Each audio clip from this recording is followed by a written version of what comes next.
Hello darlings, welcome back to our channel Hyderabad ఇల్లు.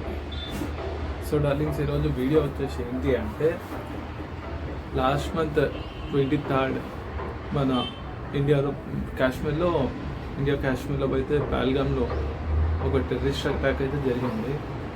So దాని మీద ఇప్పటివరకు నేనైతే వీడియో చేయలేదు. ఎందుకు అంటే అసలు మన ఇండియన్ గవర్నమెంట్ అనేది ఏ రకంగా దాని మీద రెస్పాండ్ అవుతుంది, అసలు ఏం జరుగుతుంది అని చెప్పి ఇన్ని రోజులైతే నేను వెయిట్ చేసిన ఫస్ట్లీ. సో అండ్ ఏంటి అంటే, ఈ అటాక్ తర్వాత ఏదైతే పహల్గామ్ అటాక్ జరిగిందో, ఆ అటాక్ తర్వాత చాలా పాకిస్తానీ కుక్కలు, ఏవైతే పాకిస్తానీ కుక్కలు ఉన్నాయో మురిగినాయి. ఎట్లా అంటే ఇష్టం వచ్చినట్టు మురిగినాయి ఇండియా మీద. ఒకటి చూస్తే ఏమో మన ఇండియా ఏం చేసింది అంటే, అటాక్ తర్వాత వాళ్ళకి మన ఇండియా నుంచి వెళ్ళే వాటర్ రిసోర్సెస్, నెక్స్ట్ మన ఎక్స్పోర్ట్స్ ఇంపోర్ట్స్ ఇట్లాంటివన్నీ కట్ చేసేసింది. అండ్ వాళ్ళ నుంచి వచ్చే ఫైనాన్షియల్ హెల్ప్ కూడా మొత్తం కూడా అయితే పాకిస్తాన్కి కట్ చేసింది. సో దీనివల్ల ఏంటి అంటే, అక్కడ ఎవడైతే ఈ అటాక్కి చేపించిండో హెడ్, వాడి పేరు గుర్తులేదు నాకు, చెప్తారు. ఎవడైతే ఉన్నాడో వాడు వచ్చేసి ఒక మాట అన్నాడు, ఆ పాకిస్తానీ కుక్క వచ్చేసి ఒక మాట అంది. ఏంటి అంటే, మీరు కనుక మాకు నీళ్లు బంద్ చేస్తే మేము మీ ప్రాణాలు బంద్ చేస్తాము అని చెప్పి మాటలు మాట్లాడండి, మోడీని చంపేస్తా అని చెప్పి మాటలు మాట్లాడండి. నాకు ఇక్కడ ఒకటి అర్థం కావట్లేదు లింక్స్ అంటే, వాడు వచ్చి మోడీ గారిని చంపేస్తా, లేకపోతే మనల్ని మన ఇండియాలో రక్తపాతం సృష్టిస్తా అంటే మనం చూసుకుంటాం అనుకుంటున్నా, లేకపోతే మనం గాజులు వేసుకొని చూస్తున్నాం అనుకుంటున్నా, నాకైతే అర్థం కాలేదు ఫస్ట్ థింగ్. అండ్ ఇంకా ఈ పాకిస్తానీ మినిస్టర్లు అండ్ ఎవడైతే ఉన్నారో పిచ్చి కుక్కలు మురిగినాయి. అట్లనే అది కాక కొంతమంది ఇండియాలో ఉండేటోళ్ళు కూడా, వాళ్ళు ఇండియన్స్ లేకపోతే పాకిస్తాన్స్ లేకపోతే ఇంకేందో నాకు అర్థం కాదు. వాళ్ళు కూడా కొంతమంది అయితే ఎట్లా అంటే, పాకిస్తాన్ చేసింది తప్పు కాదు అన్నట్టు వీడియోస్ కొన్ని రిలీజ్ చేసిర్రు ప్రెస్లో. నాకు ఒకటి అర్థం కావట్లే అన్నాను, నేను అడుగుతున్నా ప్రెస్ వాళ్ళని, అసలు అట్లాంటి వీడియోస్ మీరు బయటికి ఇట్లా రానిచ్చారన్న ఫస్ట్ థింగ్. పాకిస్తానీ కుక్కల్వి సరే అది అయిపోయింది అంటే, కానీ దీంట్లో ఇంకో ట్విస్ట్ ఏంటి అంటే, మన గవర్నమెంట్ అనేది ఇన్ని రోజులు మన ఇండియా గురించి మీ అందరికీ తెలిసిందే. ఏంటి అంటే శాంతి అనే దాన్ని పాటిస్తుంది మన ఇండియా. సో ఆ శాంతితోనే ఇన్ని రోజులు కూడా సైలెంట్గా ఉన్నారు మన ఇండియన్ గవర్నమెంట్ మొత్తం కూడా. మోడీ గారు కానీ, అమిత్ షా గారు కానీ, లేదా మన ఇండియన్ ఆర్మీ కానీ, నేవీ కానీ, ఎయిర్ ఫోర్స్ కానీ, అన్నీ కానీ.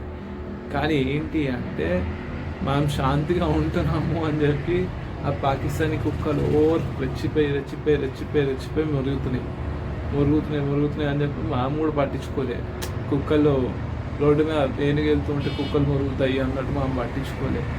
కానీ వాళ్ళు ఏంటి అంటే, మన బిఎస్ఎఫ్ సోల్జర్స్ని లేదా మన ఇండియన్ ఆర్మీని, మోడీ గారిని ఇట్లా అందరినీ తిట్టడం వల్ల ఏంటి అంటే, అదంతా పీక్స్లోకి వెళ్ళిపోయింది లిటరల్లీ. ఆ పీక్స్లోకి వెళ్ళడం వల్ల ఏంటి అంటే, మోడీ గారు మన ఏదైతే డిఫెన్స్ ఉందో ఆర్మీకి అండ్ డిఫెన్స్ సెక్టర్కి ఫ్రీ హ్యాండ్ అయితే ఇచ్చారు. డిఫెన్స్కి ఫ్రీ హ్యాండ్ అయితే ఇచ్చారు మన మోడీ గారు. సో దానివల్ల ఏంటి అంటే, పాకిస్తాన్ వాడు యుద్ధం అది ఇది అని మాట్లాడిండు. అప్పుడు కూడా రెచ్చిపోలేదు, సైలెంట్గానే ఉన్నాం. ఏంటి అంటే, వాడిని యుద్ధం చేస్తే ఏముండదు, అటు ఇటు రెండు వైపులు లాస్ అవుతాయి అని చెప్పి మనం ఆలోచించి, అంటే వాళ్ళకి లాస్ ఉంటుంది, మనకి లాస్ ఉంటుంది యుద్ధం జరిగితే. కాబట్టి మన మోడీ గారు అది ఆలోచించి ఇన్ని రోజులు యుద్ధం చేయలేదు. యుద్ధం చేస్తే మనకంటే ఎక్కువ తీవ్రత వాళ్ళకే ఉంటుంది, లాస్ అయితే మనకంటే ఎక్కువ లాస్ వాళ్ళకే ఉంటుంది. కాదనంటే మనకి ఉంటుంది. ఏంటి అంటే, వాళ్ళకి 100% ఉంటే మనకేంటి అంటే దాంట్లో ఒక 30%, 25 to 30% మనకి లాస్ ఉంటుంది. సో అది ఆలోచించి మోడీ గారు వద్దు అనుకుని ఆగారు ఇన్ని రోజులు. వాళ్ళకి ఎట్లా దెబ్బ కొడదాము అనేది మొత్తం ప్లాన్ చేసారు.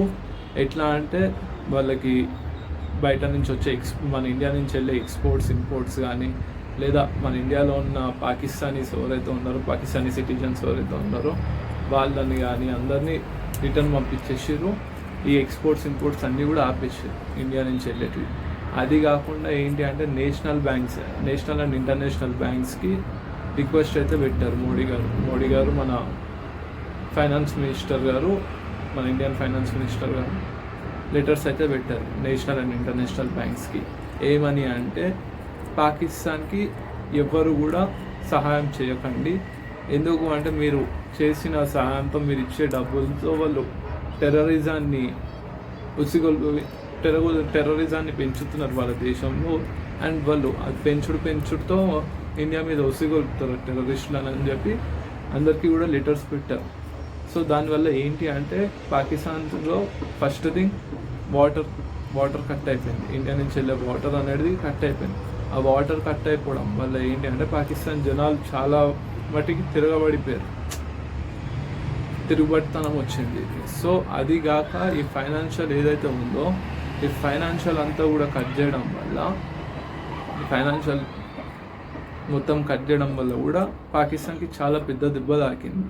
సో వాళ్ళు ఏం చేసారు అంటే ఆ పాకిస్తానీ గవర్నమెంట్ ఏం చేసింది అంటే ఇండియాని రెచ్చగొట్టింది. అది ఇది అని చెప్పి మాట్లాడుకుంటూ, అవన్నీ నేను మాట్లాడలేను ఇప్పుడు. ఎందుకు అంటే వాళ్ళు ఇండియా గురించి కొంచెం నీచంగా మాట్లాడారు. ఆ మాటలు మాట్లాడడం నాకు ఇష్టం లేదు ఇండియా గురించి, కాబట్టి నేను అవన్నీ మాట్లాడట్లే. నా పాకిస్తానీ కుక్కలు మురిగినాయి, ఇండియాని అది చేస్తాము ఇది చేస్తాము, అది ఇది, ఇండియా ఉండదు మేము దాల్చుకుంటే అది ఇది అని మాట్లాడారు. చూడనట్టు వదిలేసారు మన గవర్నమెంట్. కానీ ఏంటి అంటే వీళ్ళు రెచ్చిపోతుర్రు అని చెప్పి ఇక నిన్న మధ్యాహ్నం అనుకుంటా, ఎగ్జాక్ట్లీ నిన్న మధ్యాహ్నము మన మోడీ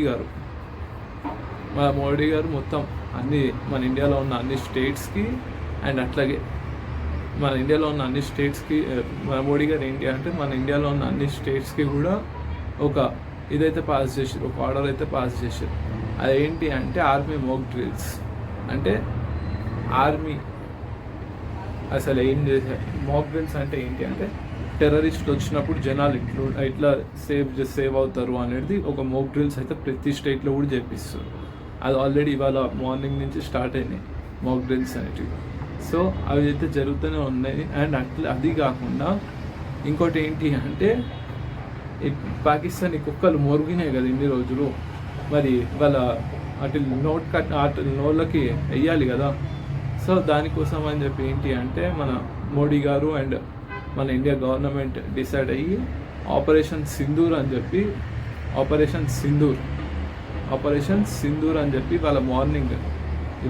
నిన్న నైట్ నుంచి ఇవాళ అండ్ రేపు నైట్ వరకు కూడా ఈ ఆపరేషన్ అనేది కొనసాగుతూనే ఉంటుంది, ఆపరేషన్ సింధూర్ అనేది. అసలు ఆపరేషన్ సింధూర్ అంటే ఏంటి, అసలు దానికి అర్థం ఏంటి అంటే చెప్తా. దానికి కూడా మన భాషలో సింధూరం అంటే కుంకుమని సింధూరం అంటారు మన భాషలో. సో కుంకుమ కలర్ ఏంటి, రెడ్ కలర్.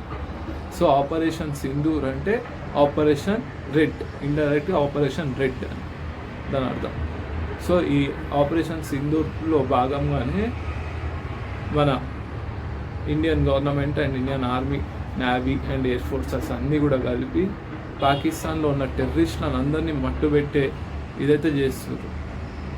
అండ్ అట్లాగే పాకిస్తాన్ మీద యుద్ధం చేయడానికి కూడా మన వాళ్ళు సిద్ధమైపోయారు ఆల్రెడీ. సో ఆ పాకిస్తాన్ మీద యుద్ధం చేయడానికి కూడా మన వాళ్ళు అయితే సిద్ధమయ్యారు. అది కూడా నెక్స్ట్ జరిగేది అదే, పాకిస్తాన్ మీద యుద్ధమే జరుగుతుంది.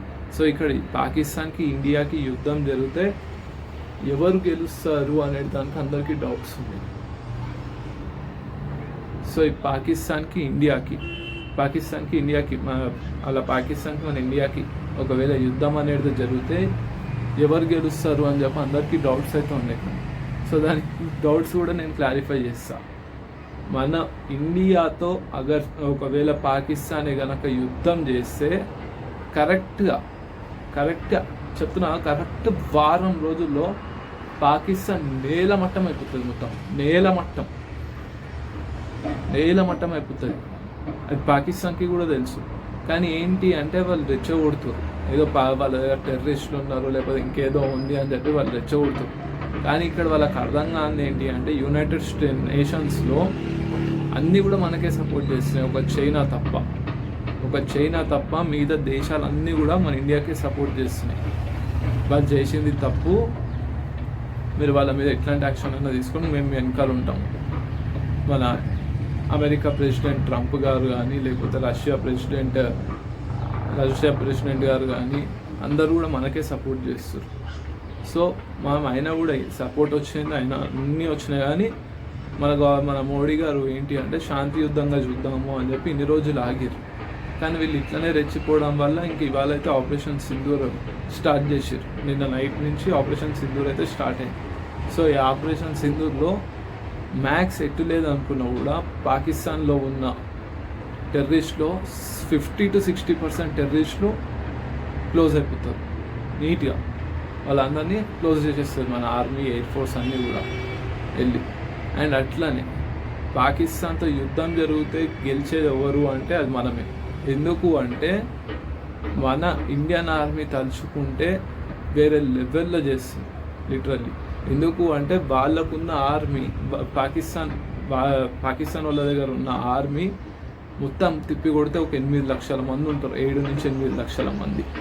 కానీ అదే మన ఇండియాకు వస్తే దగ్గర 14-15 లక్షల మంది ఆర్మీ సోల్జర్స్ అయితే మన దగ్గర ఉండరు.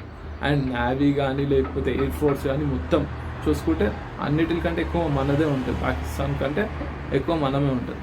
ఇది కాక మనకేంటి అంటే ఇతర దేశాల నుంచి సపోర్ట్ వచ్చింది. ఎట్లా అంటే ఇప్పుడు మిసైల్స్ కానీ లేకపోతే మిషనరీస్ కానీ, ఆర్మీకి మిషనరీస్ కానీ ఇట్లాంటివన్నీ కూడా మనకి రష్యా నుంచి అండ్ యుఎస్ నుంచి అయితే ఇంపోర్ట్ చేసారు. అక్కడి నుంచి ఇక్కడికి ఇంపోర్ట్ చేసారు. సో అవన్నీ కూడా మన దగ్గర ఉన్నాయి.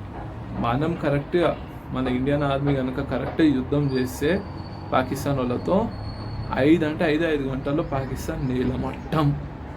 కాబట్టి ఒకటి పాకిస్తానీ కుక్కలకు చెప్తున్నాయి మాట నేను, అదే పాకిస్తానీ కుక్కలారా కింద పైన మూసుకొని కూర్చోర్రి, లేదు అనుకోర్రి కొడకల్లారా చీల్చి బొంద పెట్టేస్తాం. అర్థమవుతుందా? ఇంకా ఏందిరా మీరు అందరిని చంపేస్తారా? అరే మీకు ఒక మాట చెప్తున్నా, గుర్తుపెట్టుకో. అగర్ మా మోడీ గారు కనుక మాకు ఫ్రీ హ్యాండ్ ఇచ్చిర్రు అనుకో, మా ఇండియన్ ఆర్మీకి ఇచ్చిర్రు. మా ఇండియన్ ఆర్మీ ఏం చేయాలో చేస్తుంది already. We salute for Indian army, okay? We salute for air force and navy also. And ఇంకోటి చెప్తున్నా మీకు, అగర్ సే ఇండియాలో ఉన్న ప్రజలకు గనక మోడీ గారు ఫ్రీ హ్యాండ్ ఇచ్చారనుకో, నా కొడకల్లారా చెప్తున్నా మీకు, మీ పాకిస్తాన్లోకి వచ్చి మిమ్మల్ని ఎత్తుకుని వచ్చి ఇక్కడ చంపేస్తాం. అది మాకున్న దమ్ము. మీ పాకిస్తాన్లోకి వచ్చి అందరి కళ్ళ ముందు మిమ్మల్ని ఎత్తుకొచ్చి ఇక్కడ ఇండియాకి తీసుకొచ్చి ఇండియాలో షూట్ చేసి పడుతున్నాం. షూట్ కూడా కాదు, ఇంకా మా ఇండియన్ ఆర్మీ అన్న షూట్ చేస్తుంది. కొన్ని రూల్స్ అండ్ రెగ్యులేషన్స్ ఉంటాయి కాబట్టి మేమైతే బట్టలు ఇప్పదీసి ఊరూరా ఉక్కెత్తి చూడతాం. మీకు జైళ్ళల్లో వేయడు, లేదా నెక్స్ట్ మిమ్మల్ని షూట్ చేయడం, లేకపోతే ఉరి శిక్షలు వేయడం ఉండదు మా దగ్గర, మా జనాల దగ్గర. మా జనాలు ఆల్రెడీ మా ఇండియాలో ఉండే జనాల్లో అందరికీ కూడా ఏంటి అంటే నెత్తికి ఎక్కిపోయి ఉంది మీ మీద కోపం. ఆ కోపాన్ని ఇప్పటికే మేము కంట్రోల్ చేసుకుంటున్నాం. మీరు ఇంకా ఇట్లానే రెచ్చిపోయారు అనుకో, చెప్తున్నాదా మీకు ఇంకా ఈ భూమి మీద నూకలు అనేటివి చెల్లిపోతాయి. అండ్ అట్లనే ఈ పాకిస్తాన్కి మన ఇండియా ఒక అతను వార్నింగ్ ఇచ్చిండు. ఏమని అంటే, ఈ టెర్రరిస్ట్ అటాక్ ఎవడైతే చేయించిండో వాడిని చంపేస్తా అని చెప్పి. ఈ టెర్రరిస్ట్ అటాక్ పహల్గామ్లో టెర్రరిస్ట్ అటాక్ ఎవరైతే చేయించారో మెయిన్ లష్కర్-ఈ-తోయిబా చీఫ్, వాడి పేరు మర్చిపోయినా నేను, లష్కర్-ఈ-తోయిబా చీఫ్ వాడి పేరు మర్చిపోయినా, వాడిని చంపేస్తా అని చెప్పి కూడా ఇక్కడైతే ఇది చేసారు. ఎవరు అంటే అది ఎవరు అంటే మీకు అందరికీ తెలిసే ఉంటుంది. మన సల్మాన్ ఖాన్ గారికి వార్నింగ్ ఇచ్చారు Lawrence Bishnoi, one of the topest gangster in India. ఇప్పుడు one of the topest gangster in India. ఆయన వార్నింగ్ ఇచ్చింది, 1,00,000 మందిని చంపే 1,00,000 మందితో సమానమైన నీ ఒక్కడిని చంపితే చాలు అని చెప్పి ఆయన అయితే డైరెక్ట్ వార్నింగ్ ఇచ్చారు. సో ఆయన అయితే చెప్పారు కూడా, ఆల్రెడీ నా మనుషులు పాకిస్తాన్లోకి వచ్చేసారు, మీరు అయిపోయారు రాబే అని చెప్పి కూడా చెప్పింది. మీరు ఇంకా ఇట్లనే మురిగిరు అనుకోండి, ఇక మీ ఇష్టంలో నాన్న చెప్తున్నా. లేదు మూసుకొని కూర్చుంటా అంటే బతుకుతారు, లేదు రెచ్చిపోతాము అంటే ఎక్కడికక్కడ కాల్చి దూపుతారు మిమ్మల్ని. అర్థమవుతుందా? మీరు ఏమి చేసినా, ఇంతమంది వచ్చినా మా ఇంటుక కూడా వీకలేరు, గుర్తుపెట్టుకోరు. మా ఇంటుక చెప్తున్నా. మీరు ఏదో అంటుర్రు ఆక్రమించేస్తాము, కాశ్మీర్ని ఆక్రమించేస్తాము, ఇండియానే ఆక్రమించేస్తాము అంటుర్రు. నా కొడకల్లారా చెప్తున్నా, గుర్తుపెట్టుకోర్రి. ఇండియాకి వచ్చి పిడికెడు మట్టి కూడా మీరు తీసుకెళ్ళలేరు. అర్థమవుతుందా? పిడికెడు మట్టి కూడా మీరు తీసుకొని వెళ్ళలేరు. అది గుర్తుపెట్టుకోండి. అర్థమవుతుందా? So thank you guys, thank you darlings. మరిన్ని వీడియోస్ కోసం మన ఛానల్ అయితే సబ్స్క్రైబ్ చేసుకోండి. Thank you.